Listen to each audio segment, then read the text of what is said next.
رنگ فیروزه در دستگاه ماهور از رنگ‌های قدیمی آذربایجان. این رنگ به روایت داوود آزاد نواخته میشه.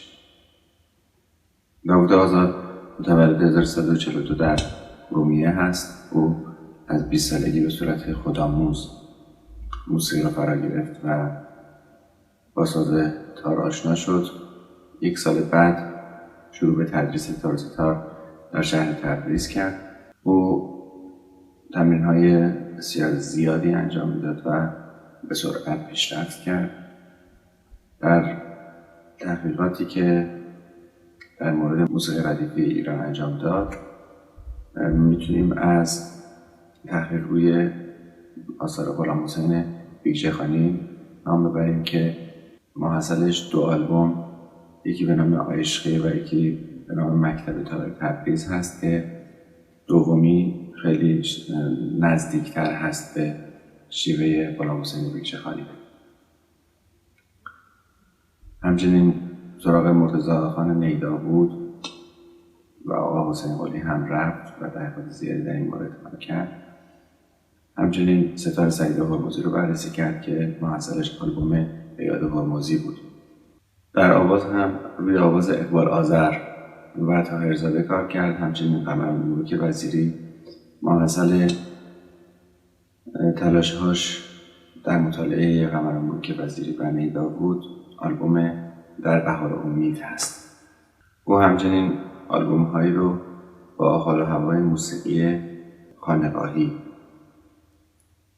و صوفیانه با نام های نور جان، کوی تو، در میخانه، می بیرنگی، یا دوست، می صوفی افکن کجا می فروشند، تو همه ما هیچ منتشر کرده و یک آلبوم شاخص به نام دیوان شمس و باخت داره که این آلبوم کنسرت های اون در اروپا هم انجام شده.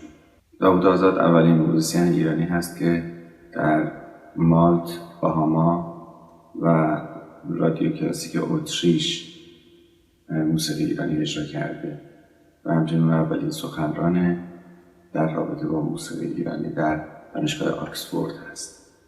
در سال 2004 کنسرت های آلبوم دیوان شمس و باخت رو در لندن، کمبریج، رادیو کانال 1 موسیقی کلاسیک اتریش، ژنو و قاهره انجام داد.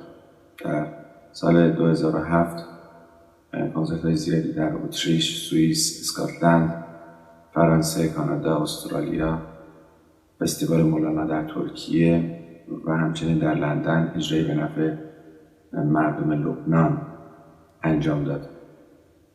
او تاکنون بیش از 300 کنسرت معتبر در کشورهای اروپایی، آمریکای شمالی، هند، استرالیا داشته و در فستیوال های بین المللی معتبر شرکت کرده و همچنین ضبط هایی و اجراهایی در رادیوهای بین المللی کشورهای مختلف داشته. این رنگ در دستگاه ماهور هست. البته ماهوری که میزنیم ماهور آذری هست، ولی خب شباهت‌هایی به موسیقی ایرانی خودمون هم و ماهور خودمون هم داره. در سیم زرد اجرا میکنیم دو دو سول دو سول دو سول، راست راست راست راست چپ راست راست راست، می ره می دو، راست چپ ره دو سی دو، راست چپ راست می فا سول لا. از می به فا یکی یک حرکت میکنیم. می فا سول لا سول فا لا سول،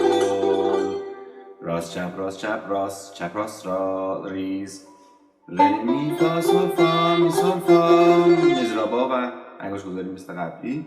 دو ره می فا می ره فا می ره می دو ره دو سی دو، سول سول فا. اینجا شبیه گوشه شکسته که هست که به سمت افشاری میره در موسیقی ایرانی. سول سول فا پژواک میدیم از نوت فا به فاسوری. سول سول فا سول فا سول سول فا سول سول فا سول فا سول سول فا لا سول لا تیریل داره. انگشت دوم میاد رو فا می فا سول، بعد میگیم فا می فا راست چپ راست فا می فا سول لا، راست چپ راست که از می به فا یکی حرکت میکنیم. می ره می می ره می می ره می فا سول.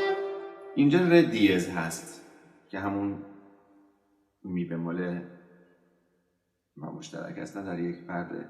می ره می می ره می می ره می فا سول. راست چپ راست راست چپ راست راست چپ راست راست راست.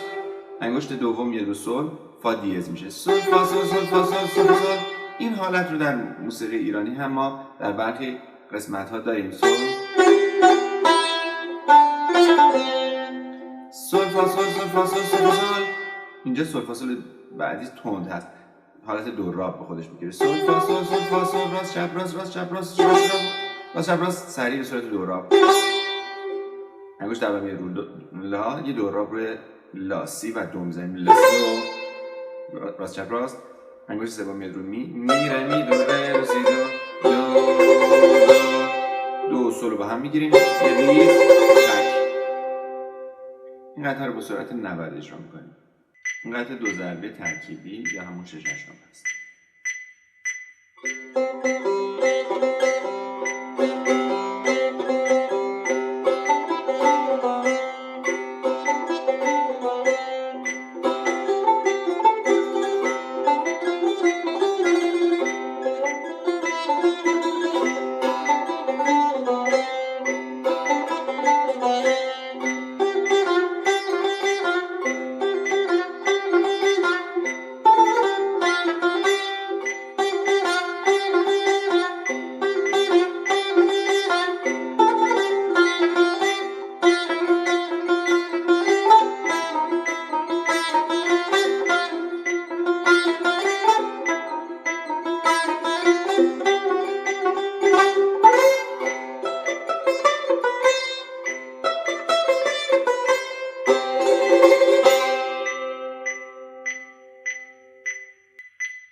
این قطعه رو میتونیم سرعتش رو بالا ببریم و به عنوان تمرین هم ازش استفاده کنیم.